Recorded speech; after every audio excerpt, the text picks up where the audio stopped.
Today, we are going to be covering Era 1 of the field of marketing, and this is going to be the founding of the field.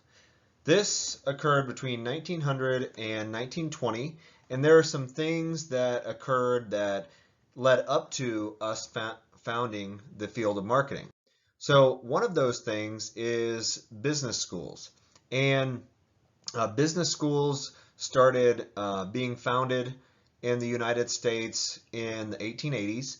And we had several business schools that came about during this time. So we had University of Pennsylvania as the first business school that came about. And then we had other business schools like Harvard, Wisconsin, Northwestern, Illinois, and Ohio State. But why were business schools developed? What's the importance of business schools to society? Well, during that time, there were a lot of apprenticeships, and apprenticeships were in the form of like, okay, you had shoemakers, you had blacksmiths, lots of different careers, even what we think of today as technical or trade schools, they require apprenticeships. But in most cases, those were becoming obsolete. Today we have a few trades that are very important and they require apprenticeships also. We also were having the influence of corporate America during this time, so business schools were needed. And practical degree programs were gaining prominence. So practical degree programs such as engineering, law, and business were becoming more prominent. So agriculture is also another example of practical degree programs.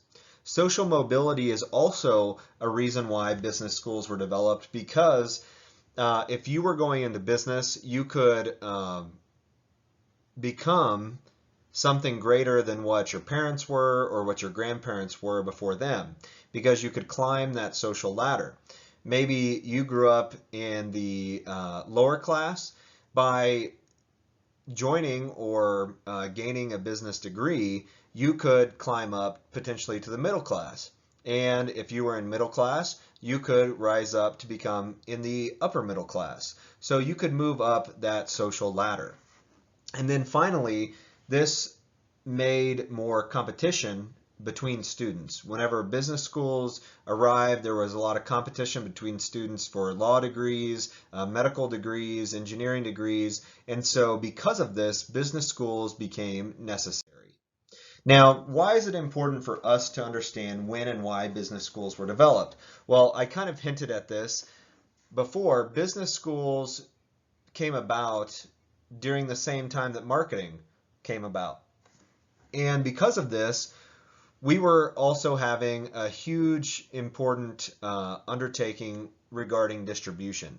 Distribution, what we know of as supply chain, was becoming much more important to corporate America and to corporations as a whole. So what economists actually were focused on was production at that time. So there really wasn't a term called marketer before marketing existed.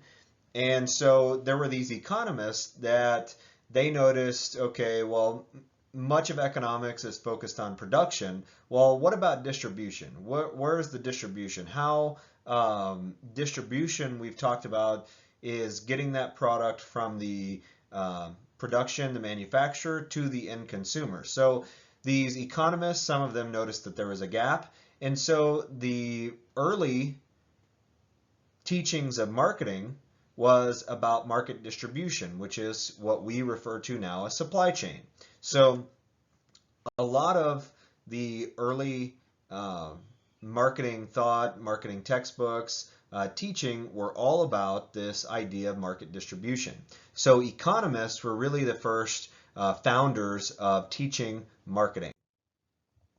So why distribution? And I've hinted at this a little bit.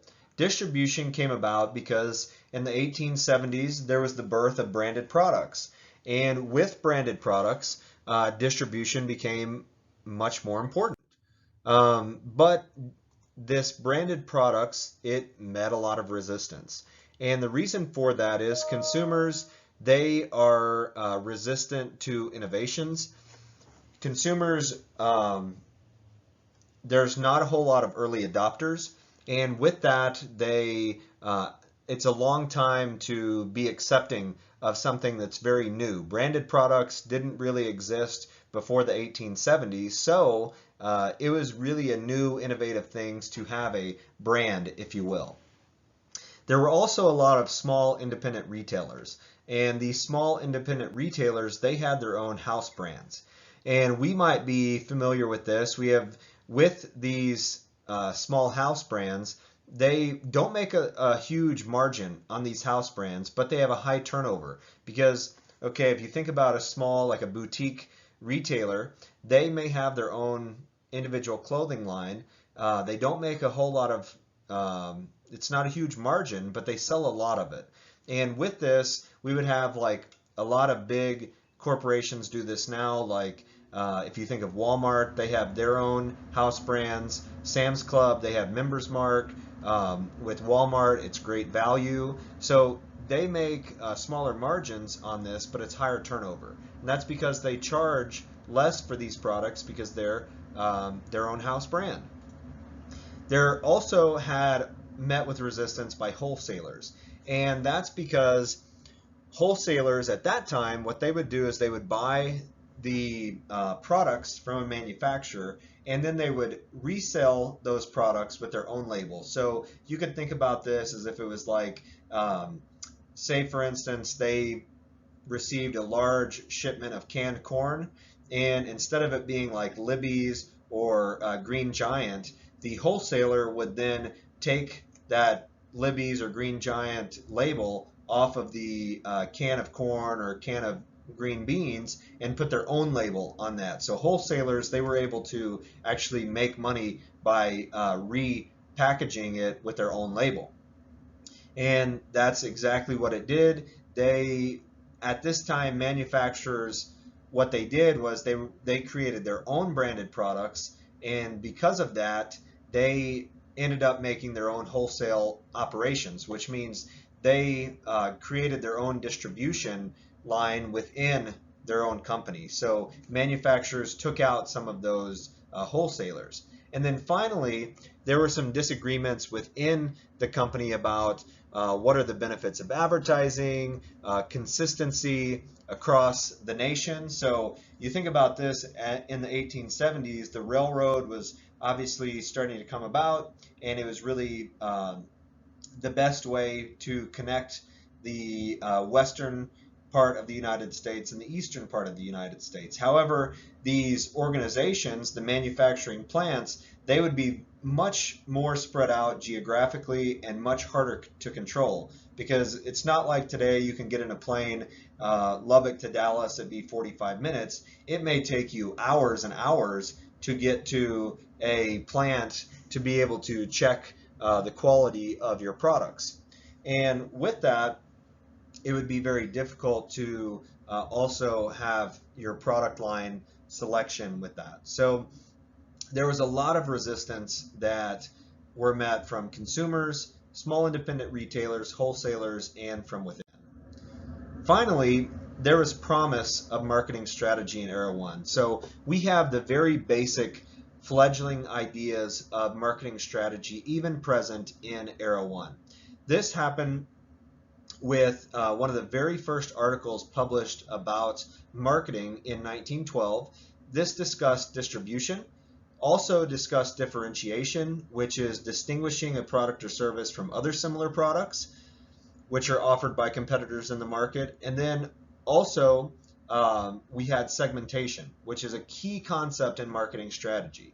And segmentation means that you're breaking down a market into smaller, more manageable groups. So this was present in the very first writing about marketing. So marketing strategy has been present from the beginning of marketing thought. We also had Butler, which published a book called Marketing Methods. And in that book, this was the first managerially oriented book.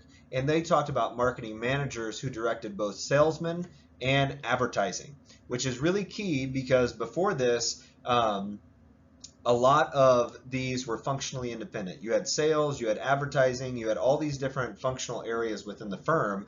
They weren't being managed by one individual marketing manager like we typically know that to be today. And then finally, this book was strategically oriented. So they focused on the big picture idea, not the technique of advertising or the technique of salesmanship, but more of strategically how can a company benefit from advertising and benefit from marketing, and how can they strategize with these different elements. So that covers era one. We're going to cover 3 more parts, 3 more eras. So be looking out for those videos. And if you have questions, email me at kt.manus@ttu.edu. Thank you.